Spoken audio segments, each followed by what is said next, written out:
Hello everybody, this is Morris Bresnahan or Moss Bresnahan. I had made a video not long ago, I think it was about 6 months ago when I was hanging out in New Hampshire. I had made a video discussing the natural order and how the natural order was subverted for profit and how people get taken advantage of who don't understand these eternal laws. So I couldn't find the video again as I was re-uploading them from my old TikTok channel.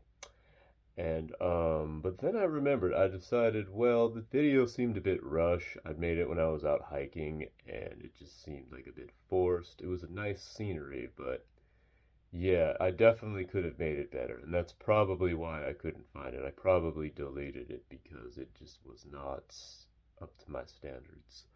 So I wanted to re-record this video to basically discuss how the natural laws, again, like I said, have been subverted. So we all live in an interconnected world. Everybody is equal in value, but not everybody has the same abilities in life. And there are there are different degrees of, I guess, pedigree in the world of humanity.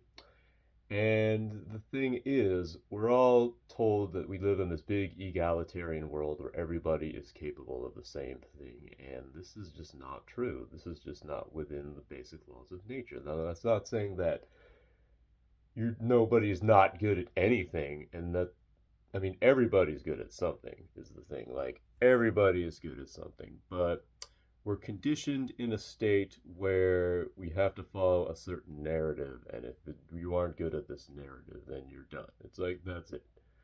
And a lot of this is, to keep people compliant, to keep people going, but it's also to help further the species in a way. Not everybody gets everything in life, and the ego definitely runs certain lower breeds, which keeps them from, achieving true happiness, and it makes them do, like, terrible, horrible things as well, which I do not condone. But what I do want to state is that once you're aware of these laws of nature, you become more at peace and you let go of the ego per se. You become more in touch with who you were meant to be. And the thing is, you have to really, really, really get in touch with yourself, and you need to really just let go of all the conditioning because, like the schools, the mainstream doctors, big pharma looking to push pills, things like that, they target the weak and the vulnerable and the lower breeds, is the thing. And by understanding this, it's like you can help out those lower breeds by educating them on the right course of action, which is the natural order. So I had to deal with a lot of adversity growing up. I triumphed over it eventually. But if you don't understand this is the thing, you'll constantly be taken advantage of. It's like you have a jackal preying on a wounded zebra, for example, and it's like it's targeting perceived weakness and exploiting that weakness, or a parasite crawling into an open wound and then making itself at home and then prolonging the sickness. That's how it works. That's the entire big pharma industry, is prolonging perceived sickness to sell medications. And humanity is slowly dying as a result of this setup, but with the end of Kali Yuga and the beginning of Satya Yuga, I believe that humanity is finally beginning to wake up, and humanity is finally starting to see the truth of how we're meant to live, and the natural order is once again being restored to its glory.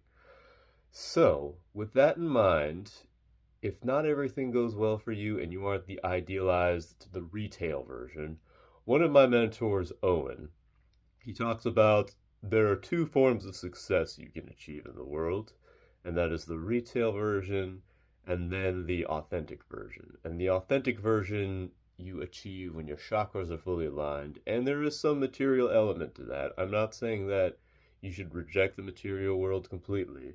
As Madonna says, we do live in a material world, so you shouldn't completely, unless you somehow manage to live off the grid in a cabin somewhere up in Hallstatt or anywhere, then yeah, I mean, maybe you can live off the grid and not live in the material world. But rejecting the material isn't the final step, and you should never completely outright reject it. Merely, you don't base your entire inner worth and whole value on it.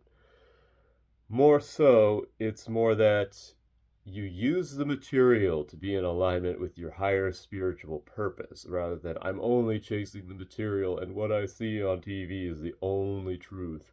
And women especially fall susceptible to this, mostly just due to their biological nature as followers. And again, this isn't all women, by the way.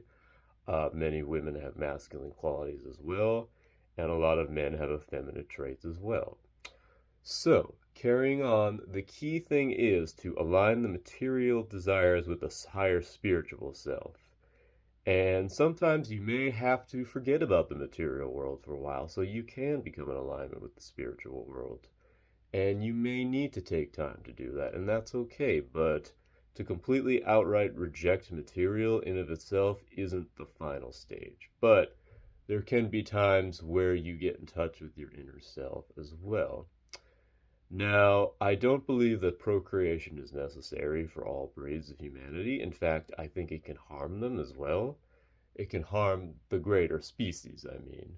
But the thing is, everybody serves a purpose. Even so-called lower breeds serve a purpose. They can help the higher breeds find their purpose, and they can help the higher breeds find a partner as well. It was like in The Hunchback of Notre Dame when the main character Quasimodo, he helped unite the two other characters. I forget their names. Esmeralda and the Night Dude, whatever his name was.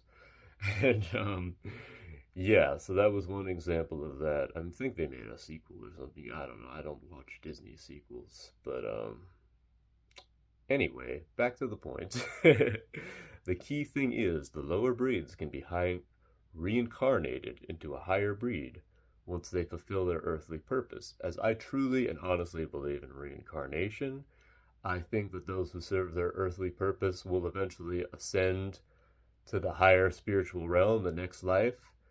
But reincarnation is those who aren't finished on earth and those who have unfinished business. That's how the soul reincarnates. And the soul reincarnates exactly where it needs to be at that time.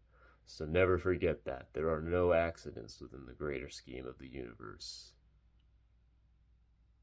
So that's it, everybody. Live in alignment with nature's principles. Believe in reincarnation and that you are a spiritual being having a temporary human experience, and the next life will wait for you once you have fulfilled that purpose. Done.